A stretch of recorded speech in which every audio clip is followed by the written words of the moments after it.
ನನ್ನ ಗಂಡ ಬೆಳಗ್ಗೆ ತರಕಾರಿ ಮಂಡಿಯಲ್ಲಿ ಲೆಕ್ಕ ಬರೀತಾರೆ, ಆಮೇಲೆ ಗಾರೆ ಕೆಲ್ಸಕ್ಕೆ ಹೋಗ್ತಾರೆ. ನಿನ್ನ ಗಂಡ ಏನ್ ಮಾಡ್ತಾನೆ? ಅಲ್ಲಮ್ಮ, ನಿಮ್ಮಿಬ್ಬರು ಜಗಳದಾಗ ನನ್ನನ್ನೇ ಕೇಳಿತೀರಿ? ಅವ್ರ್ಯಾಕೆ ಕೆಲಸ ಮಾಡ್ಬೇಕು? 7 ತಲೆಮಾರು ಕೂತ್ಕೊಂಡು ತಿಂದ್ರು ಕರಗ್ದೇರಷ್ಟು ಆಸ್ತಿ ಇದೆ. ಕೆಲಸ ಮಾಡೋದಕ್ಕೆ ಅವರೇನು ನಿಂತರ ಇಲ್ದೇ ಇದ್ದೋರ?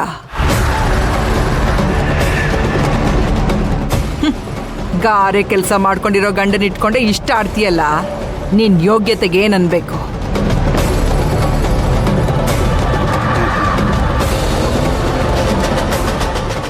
ನಮಗ್ ಬೇರೆ ಕಡೆ ಒಳ್ಳೆ ಕೆಲ್ಸ ಸಿಕ್ಕಿದಾಗ ನಮ್ ಪರಿಸ್ಥಿತಿನ ಬಳಸ್ಕೊಂಡು ಅವ್ರಿಗೆ ಹೋಗಿ ಈ ಕೆಲ್ಸನ ಇವ್ರಿಗೆ ಕೊಡ್ಬೇಡಿ ಅಂತ ಹೇಳೋ ನೀನು ನನ್ನ ಯೋಗ್ಯತೆ ಬಗ್ಗೆ ಮಾತಾಡ್ತೀಯಾ?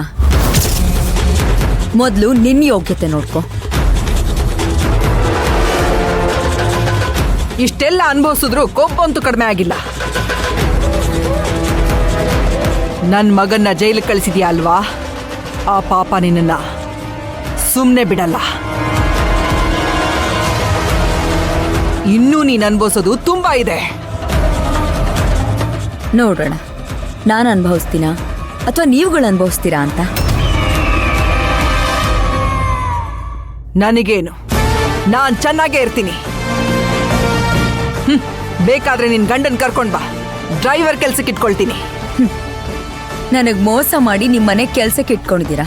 ನನ್ ಗಂಡನ್ಗೆ ಕೆಲ್ಸ ಕೊಡೋಷ್ಟು ದೊಡ್ಡ ಮನುಷ್ಯಲ್ಲ ನೀವು. ಆ ಯೋಗ್ಯತೆನೂ ನಿಮ್ಗಿಲ್ಲ.